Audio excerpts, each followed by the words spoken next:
(2020년) 한국은 10점 만점에서 8.01로 박근혜 정부 때 2등급으로 떨어졌던 대한민국이 2020년은 8.01로 23위를 차지해서 완전한 민주주의, 풀 데모크라틱 컨트리로 평가를 받았습니다.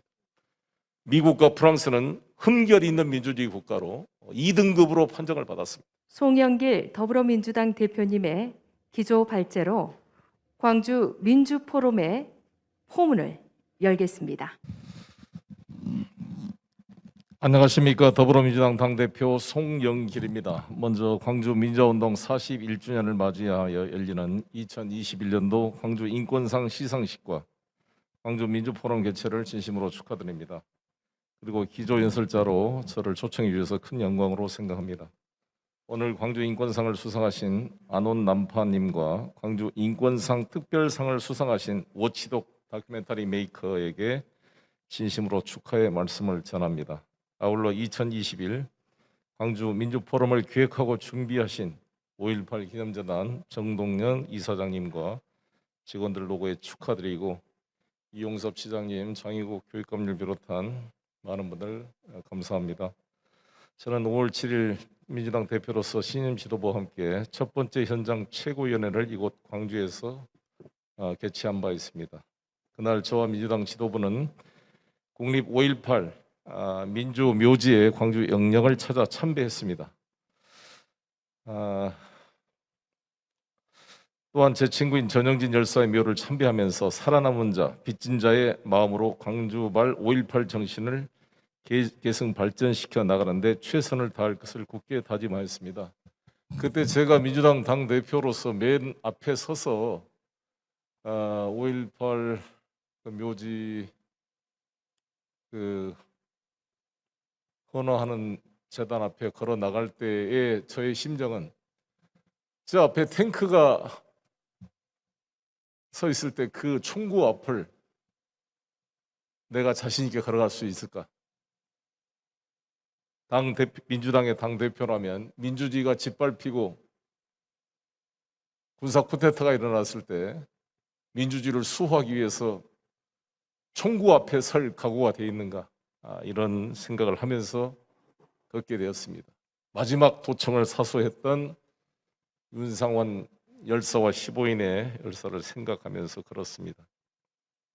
올해로 5.18 광주민주화운동 41년째를 맞이하는 대한민국의 민주주의는 광주에 너무 큰 빚을 졌습니다. 저는 41년 전 광주는 한국 현대사의 큰 물줄기를 바꾸었고 대한민국 민주주의의 뿌리가 되었으며 오늘날 누리는 민주공화국의 대한민국의 밑거름이 되었습니다. 최근에 송금호 작가가 쓴 1980년 5월 18일이라는 소설책을 혹시 보시는 분 계신지 모르겠습니다만 꼭 제가 한번 권유를 하고 싶은 책입니다. 그 책을 제가 100권, 200권을 써서 우리 당 국회의원 전원에게 제가 상하권을 나눠줬습니다. 꼭 한번 읽어보시라고. 이 전두환이 왜 5.17 광주의 심각한 이 폭력적 진압을 통해 이러한 걸 유발시켰는지가 밑그림이 보여지는 것 같습니다. 근데 하나 신군부의 계산에 차이가 있었다는 것은 우리 5.18 시민들이 그 참혹한 계엄군의 진압에 맞서 총을 들고 자유적으로 싸웠지만 그 해방된 광주 그 시내 공간이 군부 독재가 바랐던 것처럼 혼란과 무질서의 아비규환의 장이 돼서 그들의 군사 쿠데타를 정당화시켜줄 명분을 제공한 광주가 아니라 너무나 질서 정연하고 평화롭고 그 수천 종의 총이 배포됐음에도 불구하고 단 한 건의 사적인 원한을 해결하기 위한 총기 사고나 어떤 살인이나 약탈이 없었다는 그 놀라운 사실은 전 세계의 기적 같은 일로 저는 보여질 거라고 생각이 됩니다. 파리든 뉴욕이든 LA든 런던이든 조금만 되면 상가가 약탈당하고 상점이 깨지고 상품을 훔쳐가는 이런 폭도로 변하는 이런 것에 비교했을 때 정말 놀라운 것을 보여준 광주가 아닌가 생각합니다. 5.18은 우리는 군사주의, 권위주의, 국가 폭력에 맞선 시민 항쟁을 통해 민주주의 이정표를 새롭게 세운 자랑스러운 역사였습니다. 80년 5월 광주는 지금도 살아있는 현실입니다. 아직도 해결되지 않은 미완의 역사입니다. 대한민국 민주주의는 이 비극의 역사를 딛고 섰습니다. 광주 희생이 있었기에 우리의 민주주의는 버티고 다시 일어날 수 있었습니다. 이제 5.18 정신은 광주만이 아니라 대한민국, 아시아, 지구촌 민주주의의 중요한 그들이 되고 있습니다. 오늘을 살아가는 우리는 5.18 민주화운동의 역사 교훈을 통해 학습한 민주주의와 인권 평화 가치를 지구촌 인류 보편의 가치로 계승 발전 확산시켜 나갈 사명을 지니고 있습니다. 저는 김종인 전 국민의힘 비대위원장께서 5.18 묘지에 와서 무릎을 꿇고 참배한 것에 대해서 높게 평가를 합니다. 일본은 뭐 쇼다 이렇게 비판을 하지만 쇼라도 저는 할 수 있는 것은 진전이다라고 생각이 들고, 또 이번에 야당 대표자들과 국회의원들이 5.18 행사에 참여한 것에 대해서 환영하고 기쁘게 생각합니다. 이것이 형식적 행사 참여를 넘어서 진정한 내면의 가치로 승화돼서 다시는 국민의힘 내부에서 지만원 같은 이 정신이 좀 왔다 갔다 하는 이런 사람을 데려다가 북한군 특수부대 개입설 같은 이런 망언을 펼치는 장을 국회에 제공하는 일이 없도록 또 그런 자는 바로 출당시켜서 그에 상응하는 모습을 보여줘야 될 것이다 이렇게 생각합니다. 그리고 오늘 김기현 비대위원장, 안철수 대표, 또 여영국 정의당 대표하고도 만나 인사를 나눴습니다만, 앞으로 헌법이 개정된다면 5.18 정신을 3.1운동으로 건립된 임시정부의 법통을 개성하고 불이한간 4.19 민주 이념을 계승한 대한민국 민주공화국이 5.18 정신을 첨가시켜서 우리 헌법, 대한민국의 자랑스러운 민주공화국의 정신으로 승화시키자에 대해서 적극 공감을 표시해 주었습니다. 이것은 상당한 진전과 발전이고, 우리 광주가 이 지역을 넘어서 이 군사독재가 정말 이 광주를 고립시키고 폭도로 몰고 언론을 차단해서 완전히 고립시키려 했지만 그 고립을 뚫고 이제 5.18 정신이 대한민국 전체의 헌법 정신으로, 또 아시아의 민주주의, 세계의 민주주의 정신으로 발전해 가고 있습니다.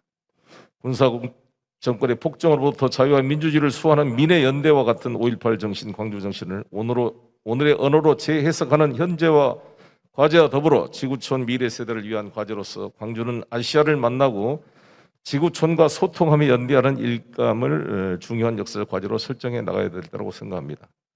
지구촌 모든 시민들이 평화롭게 살아갈 평화에 대한 권리 보장을 위해 전쟁, 내전, 모든 형태의 폭력과 분쟁의 종식을 고하고 사람 중심의 생명과 안전, 민주주의와 평화, 인권과 지속 가능 발전을 위해 전 지구적 연대 공조 국제 협력 강화를 해나가는 야말로 41년 전 5.18 정신을 오늘의 언어로 재해석하고 미래의 과제로 공동 노력해 가는 길이라고 생각합니다.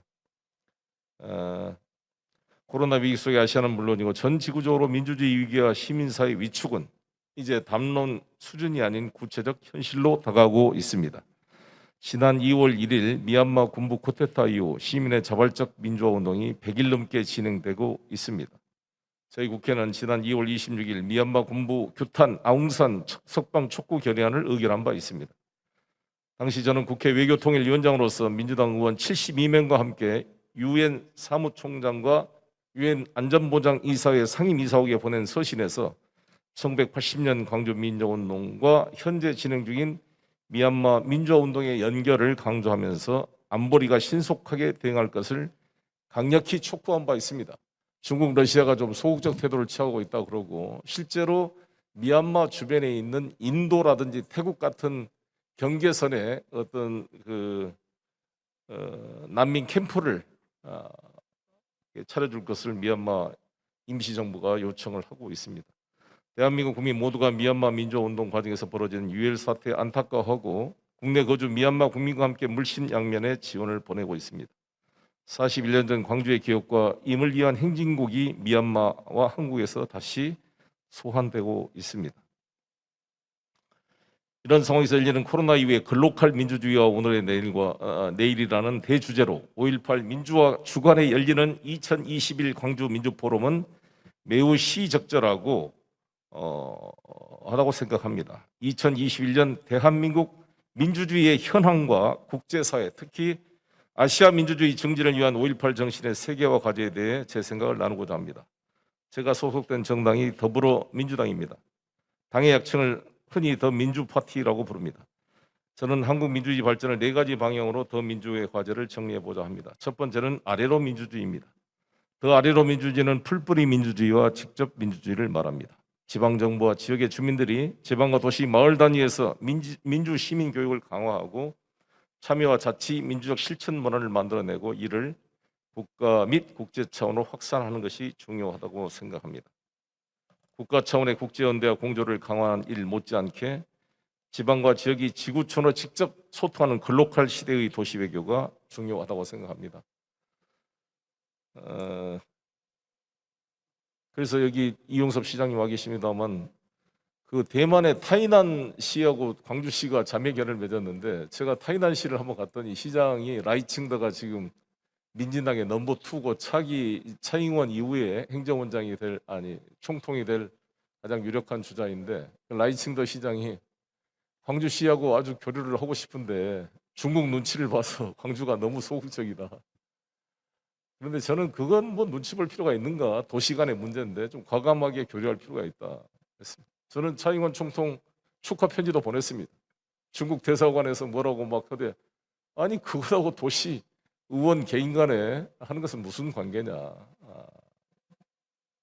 이야기를 했습니다. 그런 좀 적극적 도시 간에는 국가의 그걸 넘어선 적극적 외교가 필요하지 않을까 이렇게 생각합니다. 둘째는 더 민주는 더 넓은 민주주의입니다. 더 넓은 민주주의는 한국 땅에 거주하고 있는 모든 사람이 차별받지 않고 참여하는 열린 민주주의, 포용적 민주주의를 말합니다. 80년 5월 광주에서 경험했던 자유와 평등의 대동사의 비전은 인종과 국적에 상관없이 한반도에 살고 있는 모든 사람, 특히 이주민, 난민, 탈북민, 재외동포들 그 누구도 소외됨 없이 더 넓게 참여하고 누릴 수 있어야 합니다. 하지만 우리나라의 헌법의 인권 조항들은 사람이면 누구나 마땅히 누려야 할 조항들을 사람의 권리가 아닌 국민의 권리로 명시되어 있습니다. 잘못하면 대한민국은 헌법에서 이주민, 난민들에 대해 차별적으로 익혀질 수 있습니다. 셋째, 더 민주는 더 깊은 민주주의입니다. 더 깊은 민주주의는 민주주의가 정기적으로 열리는 선거와 국회라는 형식을 넘어 모든 사람에게서 겪는 경제, 사회적, 실질적 문제를 해결하는 것을 말합니다. 제도로서 민주주의를 넘어서 이제 삶의 방식으로서 민생 속에서 민주주의를 실현해 가야 됩니다. 제가 지금 우리 민주당의 부동산 정책으로 추진하고 있는 누구나 집 프로젝트가 바로 그것입니다. 우리는 똑같은 세상을 살고 있지만 신용 등급에 따라 이자율이 다른 차별적 세상에 살고 있습니다. 제가 신용 등급이 1등급이면 주택이 있으면 주택담보대출로 3% 이하의 이자를 받고 살지만 6등급 이상이 되게 되면 7%, 8%를 될 뿐만 아니라 지금 러시안 캐시 저축은행 제2금융권에 의존할 수밖에 없는 신용불량자들은 17%, 20%, 24%의 이자 최고 제한율이 지금은 20%로 낮춰졌습니다만 그 일수 달러빚을 지고 살아야 됩니다. 금융은 우리 몸에 피와 같습니다. 급한데 돈을 빌릴 수가 없으면 생존이 불가능한데 신용등급이 낮다고 엄청난 고이자의 차별을 받는 불평등한 세상에 살고 있습니다. 그래서 저는 이 신용등급에 따른 이자율 철폐를 없애는 진정한 민주주의 국가로 발전해 가지 않으면 형식적 민주주의는 있지만 경제적 신분차별 속에 살고 있는 불평등한 세상에 살고 있다고 생각합니다. 그래서 저는 제가 주장하는 누구나 집 프로젝트는 신용등급에 따른 이자율 철폐를 없애고 누구나 똑같이 내가 월세로 사나 전세로 사나 돈을 빌려서 주택을 사가지고 주택 부금의 이자를 내나 똑같은 비용으로 주거 비용을 내고 살 수 있는 세상을 만들어 보자는 것입니다. 넷째는 더 멀리 민주주의입니다. 더 멀리 민주주의는 우리 국민만 누리는 민주주의가 아니라 국가의 경계를 넘어 많은 지구촌 이웃들과 함께 누리는 민주주의를 말합니다. 5년 전 광주에 모인 촛불 시민들은 대한민국 최고의 한류는 촛불 한류라고 말했습니다. 5월 정신도 촛불 혁명도 우리의 자부심과 자랑거리만 역사에 남겨둘 것이 아니라 살아남은 사람의 빚진 마음으로 지구촌과 소통하고 연대하고 지원하는 책무성 실천에도 게으르지 말아야 될 것입니다. 님을 위한 행진곡을 작곡한 사람이 김종률 선배가 광주 19 22에 저의 둘째 형과 친구여서 어렸을 때부터 김종률 선배를 알고 지냈습니다. 백기환 선생의 그 시에 이 만들어진 님을 위한 행진곡은 이제 대한민국 광주를 넘어서 전 세계의 민주주의 인권 운동가의 정말 즐겨 부리는 노래로 되고 있습니다. 미얀마 거리에서 어린 소년들이 한국 대사관 앞에 앉아가지고 님을 위한 행진곡을 부르면서 대한민국 도와주세요를 외치는 거 보니까 정말 눈물이 앞을 가렸습니다. 이에 같이 연대해 주신 5.18 재단과 우리 광주 시민 정말 자랑스럽습니다.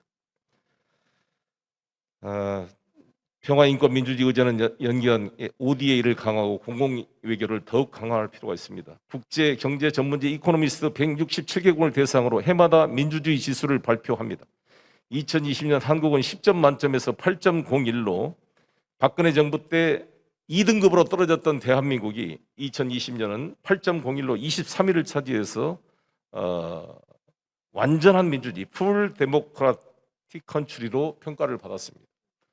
미국과 프랑스는 흠결이 있는 민주주의 국가로 2등급으로 판정을 받았습니다. 그런 미국이 지난번에 제가 대표 발의해서 통과시켰던 대북전단 금지 살포법을 이유로 대한민국이 인권을 침해받고 있던 나라다고 청문회를 한다고 미국 하원에서 이렇게 발표를 했습니다. 우리 아무도 미국에서는 별로 관심도 갖고 있지 않는 한 국회 미 연방 하원 의원들의 청문회에 대해서 우리나라 보수 언론만 관심을 많이 가졌습니다. 제가 답변서와 그 내용을 보냈습니다. 우리 대한민국은 광화문 내에서 탈북자들이 우리가 직접 선출한 대한민국 대통령을 간첩죄로 고소를 하고 여적죄로 고소를 하고 하야 타도하자고 선동을 해도 잡아가지 않는 완벽한 표현의 자유가 보장된 민주주의 국가이다.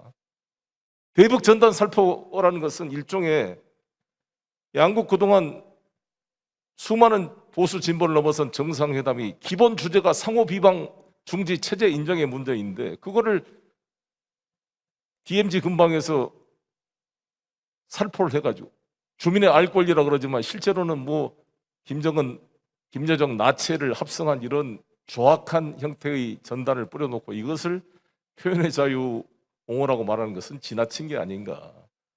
미국 당신들은 트럼프의 그 선동도 문제가 있다 그래서 현직 대통령의 트위터 계정도 폐지시켰던 미국이 우리 지금 일촉즉발의 아직도 법률적으로는 아미스티스 지금 피스 트리티가 안 돼 있는 휴전협정 즉 잠시 전쟁을 멈추고 있는 법률적으로는 전쟁 상태인 나라에서 일종의 심리전의 일종이 될 수 있는 이러한 상대 진영을 모욕하고 공격하는 이런 전단을 배포하는 행위를 그것도 공개적으로 방지 안 할 수 있겠는가? 그것도 무조건 방지하겠다는 게 아니라 우리 국민의 신체 위험과 심각한 위험을 초래할 경우에 한해서 현존하고 명백한 위험의 법리에 따라 미국 연방 대법원이 표현의 자유를 제한하는 일관된 법리가 현존하고 명백한 위험이 존재할 경우에는 표현의 자유를 제한할 수 있다라고 일관된 판결을 하고 있습니다. 이에 따라 한 것을 가지고 우리 대한민국 입법부가 한 법안을 가지고 하는 것은 일종의 상당히 월권 행위일 뿐만 아니라 맞지 않다. 그래서 저희 견해 미국 내부에서도 많이 공감을 해주어서 일종의 해프닝으로 지나가고 있다고 생각합니다.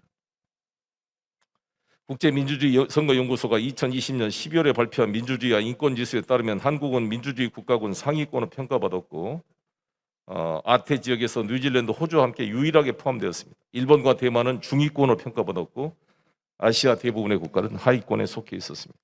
민주주의 다양성 조사는 2020년 12월 코로나19 대응 과정에서 민주주의 규범을 위반할 정도로 추적 조사에서 지수화해 발표했습니다. 한국은 아태 지역에서 호주와 뉴질랜드와 함께 유일하게 위반 사항이 없는 국가군에 속한 것으로 나타났습니다. 위에서 소개한 세 개의 지표에서 드러났듯이 한국의 민주주의는 안정권에 들어섰고 코로나19라는 도전 속에서 지속적인 성장을 해왔습니다.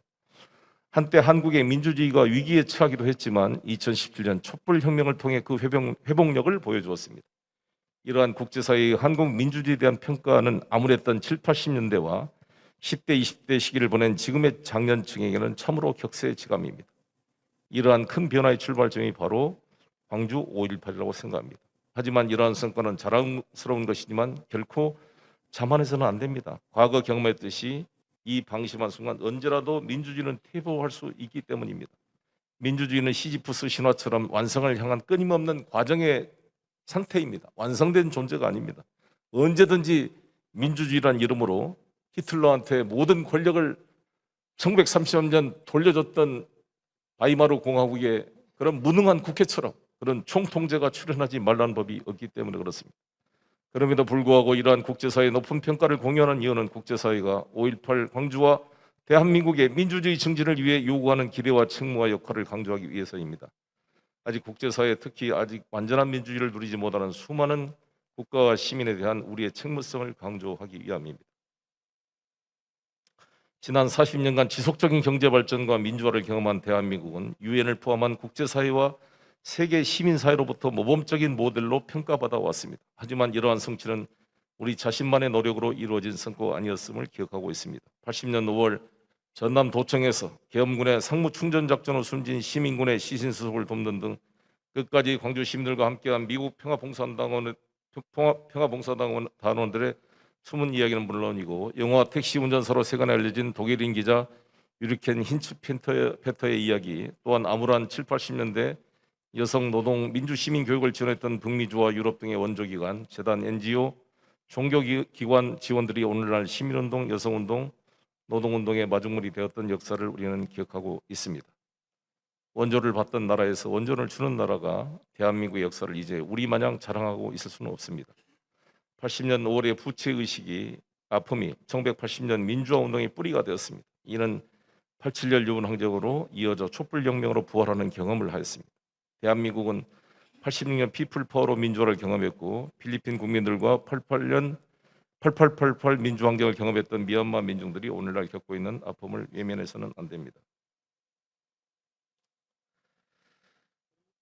저는 이제 제 말씀을 정리하면서 제가 민주당 당대표가 될 때 무능한 개혁과 내로남불을 극복하고 유능한 개혁과 언행일치의 민주당을 만들겠다 이렇게 말한 바 있습니다. 민주주의라는 것은 언제든지 무능으로 빠지게 될 때는 독재로서의 회귀가 위험이 있다고 봅니다. 여러분 아시다시피 바이마르 공화국 시절에 수많은 물가 상승과 인플레이션 그리고 수많은 이 좌우 갈등들이 되지 않는 상태에서 노동 계급의 투쟁, 공산당대 또 투쟁들이 벌어지면서 많은 사람들이 히틀러를 기대했습니다. 히틀러가 폭력으로 일부 조합한 건 있지만 적어도 형식적으로는 합법적으로 다수당이 돼서 집권을 했고 힌덴부르크의 지병을 받아 총리가 됐고 입법권을 위임을 받아 총통이 되었습니다.